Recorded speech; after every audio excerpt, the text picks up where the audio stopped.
Welcome to the M Roadster Showdown. I'm in a unique position of currently owning two BMW M Roadsters. Sadly, I can't keep both, and at the end of this video, I'm going to decide which to keep and which to sell, and I genuinely don't know yet. So while I have them both, it's time to tackle an age-old question that has plagued BMW car forums and ruined car friendships for 2 decades. M Roadster with the S52 engine or the S54 engine? My blue M Roadster is from 1998 and my gray one is from 2001. They're mostly identical except for one major difference: the engine. North American 1998 to 2000 M Roadsters have the S52 engine from the E36 M3, whereas 2001 and 2002 M Roadsters in North America have the S54 engine from the E46 M3. If you're in the market for an M Roadster, you know that S54 models can sometimes fetch $10,000 or more than a very similar seeming S52 model. Why? Does the engine make that big of a difference? Today, those two engines are going head to head. Big disclaimer, I am not a mechanic or an engineer. I'm a car enthusiast. So first, I'm going to explain 3 technical differences between these engines, but then focus mostly on the driving experience. And if I get some of the tech stuff wrong, just yell at me in the comments. The S52 and S54 are both naturally aspirated straight 6 engines. 6 cylinders in a row, no turbochargers, no superchargers. But after that, they're really quite different. And honestly, the S54 is better in every way, at least on paper. Here are the 3 main ways that I believe the S54 is better than the S52. First, raw power. The S54 makes 315 horsepower, up from 240 in the S52. 20 years ago, 240 horsepower was very respectable, but today it would be more in the quick and zippy category. Whereas 20 years ago, 315 horsepower was insane, and today it's still solidly in the powerful sports car range. Second, the S54 has double Vanos, up from single Vanos in the S52. What is Vanos? It's BMW's fancy term for variable valve timing. Basically, the engine is able to display different characteristics based on how it thinks you're driving. If you're going slow and steady around town, it can be more fuel efficient, a little softer on the power, but then you push that gas, the engine knows you're trying to get performance out of it and gives you the full-on brutal force. The S52 with its single Vanos does this a little bit. The S54 with its double Vanos does this a lot, which means more smoothness, more fuel efficient when you're being gentle, and the full-on bite when you push down the pedal.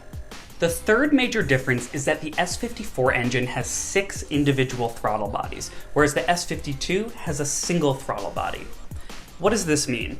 Basically, you need to get air into those 6 cylinders to combust, create a little explosion, which eventually turns the wheels. In the S54 engine, there are 6 individual throttle bodies or air intakes for each of the 6 cylinders. In the S52, on the other hand, there's a single air intake that then disseminates air into the 6 cylinders. Theoretically, this means that on the S54, when you hit that gas pedal, you should be getting precise, instant air into each of the 6 cylinders for more immediate power. So on paper, the S54 is stronger, smarter, and more performance-oriented in every way.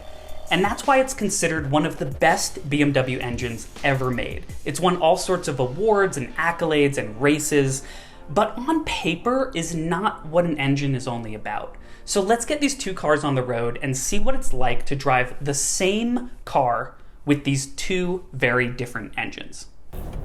Starting at the start with the S52. When the S52 premiered in the North American E36 M3 and M Roadster, people were actually kind of upset and disappointed because the European counterparts of these cars got a much larger engine, somewhere in the 300 horsepower range.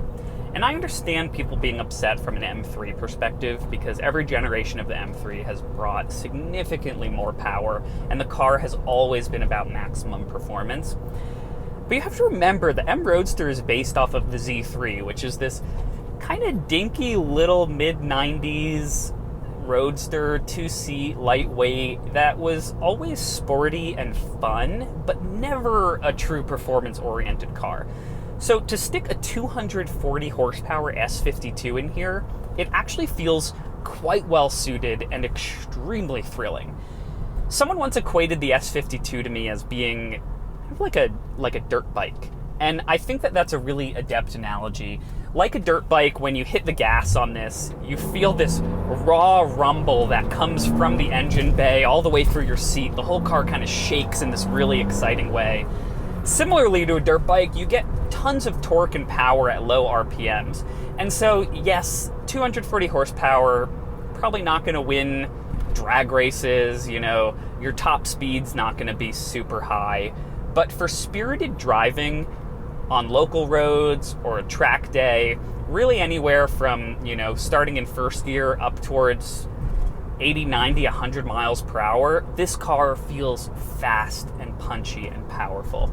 And I really like how raw and rumbly the S52 feels in here. So on to the renowned S54. The first thing I'm always struck with when I drive this car is the way it sounds. The S52 has a higher pitched, kind of rumbly dirt bike sound. That's really nice, but this is a whole other thing. This car sounds like a race car. And it drives like one too. Oh.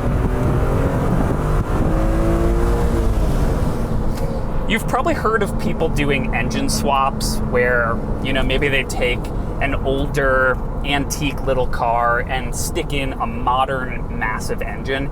That's kind of like what the S54 and the M Roadster is.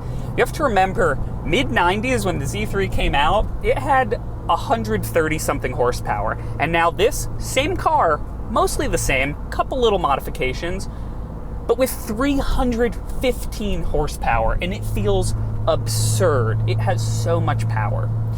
The other thing that's a big difference between the S52 and the S54 is that even though the S54 has more power, it actually feels more tame to drive. The power comes on so much smoother. There's less vibration through the car.